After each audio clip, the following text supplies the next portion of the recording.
చిత్తూరు జిల్లా కుప్పంలో వైసీపీ నేతల తీరు ఇప్పుడు వివాదాస్పదంగా మారింది. అంగన్వాడీ కార్యకర్తపై వైసీపీ కోఆప్షన్ మెంబర్ అఖ్తర్ దౌర్జన్యానికి పాల్పడిన తీరుపై సర్వత్రా విమర్శలు వెల్లువెత్తుతున్నాయి. మహిళపై కత్తితో దాడి చేసి తీవ్రంగా గాయపరిచిన అఖ్తర్, అతని తమ్ముడు అంజదుల దాడిలో తీవ్రంగా గాయపడిన అంగన్వాడీ కార్యకర్త నజియా బేగం ప్రస్తుతం ఆసుపత్రిలో చికిత్స పొందుతుండగా కుప్పం మండలంలో వైసీపీ శ్రేణుల ఆగడాలు మితిమీరిపోతున్నాయని పలువురు ఆవేదన వ్యక్తం చేస్తున్నారు. ప్రభుత్వం మారినా, పాలకులు మారినా వైసీపీ నేతలు మాత్రం అధికారంలో ఉన్నప్పుడు చేసిన అరాచకాలను అలాగే కొనసాగిస్తూ రాష్ట్ర ఆనందం పొందుతున్నారని పెదవి విరుస్తున్నారు. కాగా కుప్పం మండలం రాగి మనుమిట్టు గ్రామంలో అంగన్వాడీ కార్యకర్తగా నజియా బేగం గత 15 సంవత్సరాలుగా పనిచేస్తుంది. అయితే అదే గ్రామానికి చెందిన వైసీపీ కోఆప్షన్ సభ్యుడు అఖ్తర్ తరచూ తనను వేధిస్తుండేవాడని బాధితురాలు బోరున విలపించింది. గతంలో తరచూ తనను బలాత్కారం చేసేందుకు ప్రయత్నించాడని, అతని ఆగడాలు మితిమీరిపోయాయని ఆవేదన వ్యక్తం చేసింది. కాగా నేడు తాను నీటి కోసం వేచి ఉన్న సమయంలో కావాలనే గొడవకు దిగాడని, వచ్చిన వెంటనే నీ అంతు చూస్తానని హెచ్చరించడమే కాకుండా కత్తులతో దాడి చేసినట్లు బాధితురాలు తెలిపింది.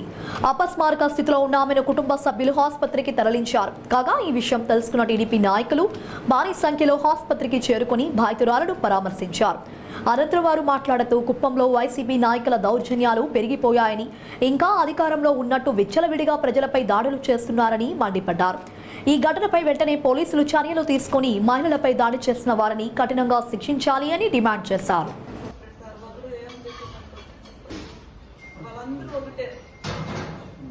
చిన్న గొడవలు అయితే కూడా వాళ్ళ అన్నదమ్ములు అందరూ ఒకటి అయిపోతారు సార్. మా ఆయన మాత్రం దాంట్లో పెట్టించారు కదా, అందుకు మమ్మల్ని టార్గెట్ పెడతారు. ఇంటి దగ్గర ఉన్నాను సార్, మేము గేట్ వాళ్ళు వేసుకొని ఉన్నాము. వీడు డే టైంలో ఉండడు, అతడు నైట్ టైంలో వస్తాడు. ఈరోజు ఉన్నాడు, డే టైంలోనే ఉన్నాడు. వీళ్ళు భార్య గొడవలు చేస్తూ ఉంటే, ఏదో నన్ను తిప్పుతూ ఉంటే వీడు సపోర్ట్గా వచ్చేసిందే ఆ గేట్ వాళ్ళని కొట్టేసి నన్ను కొట్టేసి పారిపోయినాడు సార్. అత్తరికి సపోర్ట్గా వాళ్ళ తమ్ముళ్ళు కత్తి ఎత్తుకొచ్చినారు. ఇంతే ఉన్నాయి సార్, చిన్న కత్తులు తీసుకొచ్చింది. జస్ట్ మిస్ సార్, మా ఆయన లేకుంటే ఇంతపాటు నరికేసాను వాళ్ళు. నన్ను నరికేసి జైలుకి పోయి వస్తాను అంటున్నారు సార్ వాళ్ళు. భరత్ సార్ చెప్పేసి ఏదో నోటీస్ తీసుకువచ్చేసి నాకు పని నుంచి తీసేదని చూస్తున్నాడు సార్. అప్పుడు నాకు పని ఇచ్చింది నా సీఎం సారే నాకు అప్పుడు పని ఇచ్చింది. ఈయన టీడీపీ పార్టీ అనేసి భరత్ సార్ పిలుచుకొచ్చేసి పని నుంచి తీసేదానికి 2-3 సార్లు వార్నింగ్ ఇచ్చేసి పోయినారు సార్. నాకు నువ్వు టీడీపీ, నీకెందుకు ఈ పని అనేసి ఆయన పార్టీ ఉన్నప్పుడు పెద్ద రాద్ధాంతం చేస్తున్నారు సార్. స్కూల్ దగ్గర వచ్చి సరే నేను భరత్ సార్ వాళ్ళ ఇంటి దగ్గర పిలిపించేసి వార్నింగ్ ఇచ్చినారు. మరి నువ్వు ఎందుకు మా మాట వినువు, టీడీపీ అంటావంట ఊర్లో అనేసి వార్నింగ్ ఇచ్చినారు భరత్ సార్. ఈయన కొంచెం విషయాలంతా భరత్ సార్ కంప్లైంట్ ఇచ్చేవాడు సార్. నేను లీవ్ పెడితే కూడా ఈయనకి లీవ్ చెప్పేసి నేను లీవ్ తీసుకోవాలంట. అట్లా మా ఆయనకి నేను ఇన్వాల్వ్ చేయను సార్ దాంట్లో, అందుకే మమ్మల్ని ఇద్దరిని టార్గెట్ చేస్తారు వాళ్ళందరూ.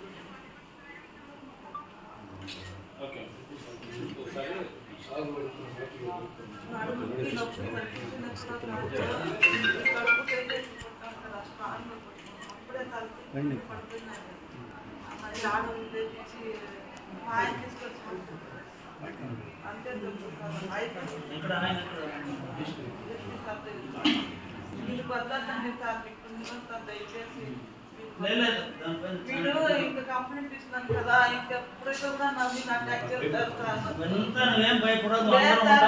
వీళ్ళ గురించి మీకు తెలియదు, అర్థాలైతే వల్ల నిచ్చినోడు సార్. ఊర్లో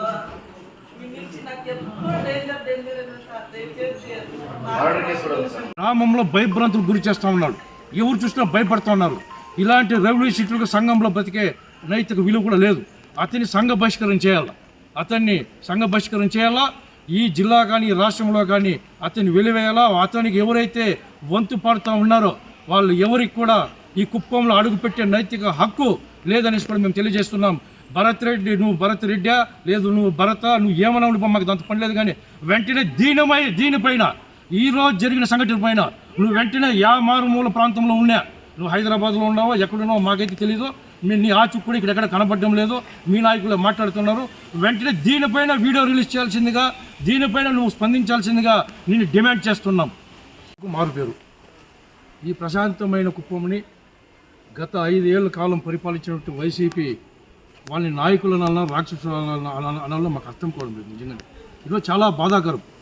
ఈరోజు చూస్తూ ఉంటే ప్రతిరోజు కూడా కుప్పం ప్రశాంతంగా ఉన్నటువంటి కుప్పంలో ఏదో విధంగా ఇక్కడ దాడులు చేయడము, ప్రశాంతమైన వాతావరణాన్ని భంగం కలిగించడము, అది అల్లర్లు సృష్టించడము, కులమత వర్గాలకు చిచ్చు పెట్టడము, ఈ విధంగా రకరకాలుగా ఈ కుప్పంని వాళ్ళు భయభ్రాంతులు గురి చేస్తున్నారు. చంద్రబాబు నాయుడు గారి ఆదేశానుసారం ఆయన ప్రతినిత్యం కూడా కుప్పంలో ప్రతినిత్యం కూడా ఏం జరుగుతుందో అనేది అన్నీ కూడా సార్ గమనిస్తూ ఉన్నారు. ఈరోజు తీసుకుంటే ఇక్కడ ఎవరైతే అంగన్వాడీ వర్కర్ నజ్మా ఉండదో రాగిమాని మిట్ట, వాళ్ళ కుటుంబం కూడా చాలా నిరుపేద కుటుంబం. ఆ కుటుంబం పైన దాడి చేయడమే కాకుండా ఎవరైతే ఈ వైసీపీ రౌడీ షీటర్ ఉన్నాడో అఖ్తర్ అనే వ్యక్తి గతంలో అనేక కేసులు ఉండదు అతని పైన. ఈయన ఎవరైతే నీతి మాటలు మాట్లాడుతున్నాడో ఈ భరత్ అనే వ్యక్తి, ఈయన పైకి మాత్రం కనబడేది ఏదో ఒక నీతివంతుల్లో కనబడేసి ఏదో ఒకటి ఎక్కడో కూర్చొని మనకు వీడియో రికార్డ్ చేసి పంపించడం కాదు. కుప్పంలో ఏం జరుగుతుందో వాస్తవాలు తెలుసుకోవాలా. నీకు ఏమాత్రం చిత్తశుద్ధి ఉన్నా నువ్వు వెంటనే రౌడీ షీటర్ ఎవరైతే ఉన్నాడో మీ పార్టీకి సంబంధించిన ఈ అతన్ని వెంటనే మీ పార్టీ నుంచి సస్పెండ్ చేసి అతని మీద నువ్వు రిటర్న్గా కంప్లైంట్ ఇవ్వాలా.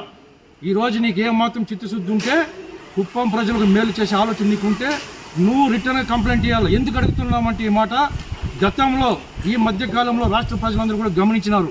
ఎవరైతే చేబ్రోలు కిరణ్ కుమార్ అనే వ్యక్తి మా పార్టీకి సంబంధించిన వ్యక్తి పొరపాటున భారతీయ మేడం గారిని మాట్లాడిన దానికి సాక్షాత్తు మా ముఖ్యమంత్రి వర్యులు ఎవరైనా సరే మహిళలను కానీ కించపరిచే విధంగా మాట్లాడితే ఏ మాత్రం కూడా సహించేది లేదనే ఒక పెద్ద మనసుతో మానవత్వంతో మహిళల గౌరవం కాపాడే విధంగా అతన్ని వెంటనే పార్టీ నుంచి సస్పెండ్ చేయడమే కాకుండా అతని మీద పోలీస్ కేసు నమోదు చేసి రిమాండ్ తరలించడం అయింది. నువ్వు ఎక్కడో కూర్చున్నావు కదా, నువ్వు నిన్న ఏదో ఒక కట్టుకథ కాలినావు ఒక వీడియోలో. దయచేసి నీకు ఏమాత్రం చిత్తశుద్ధి ఉన్నా వెంటనే దీనికి సమాధానం చెప్పాలా. నువ్వు సమాధానం చెప్పి వెంటనే అతని మీద చర్య తీసుకోవాలా, మీ పార్టీ నుంచి సస్పెండ్ చేయాలా. నువ్వు రిటర్న్గా కూడా నువ్వే కంప్లైంట్ కూడా రాసి ఎవరైనా సరే మహిళల పట్ల అనుచితంగా వ్యవహరిస్తే వాళ్ళని ఖచ్చితంగా శిక్షించాలనేసి నువ్వు కూడా నీ హస్తాలతో ఒక కంప్లైంట్ కూడా రాసి ఇవ్వాలని నిన్ను రిక్వెస్ట్ చేసుకుంటున్నాం. అదే కాదు,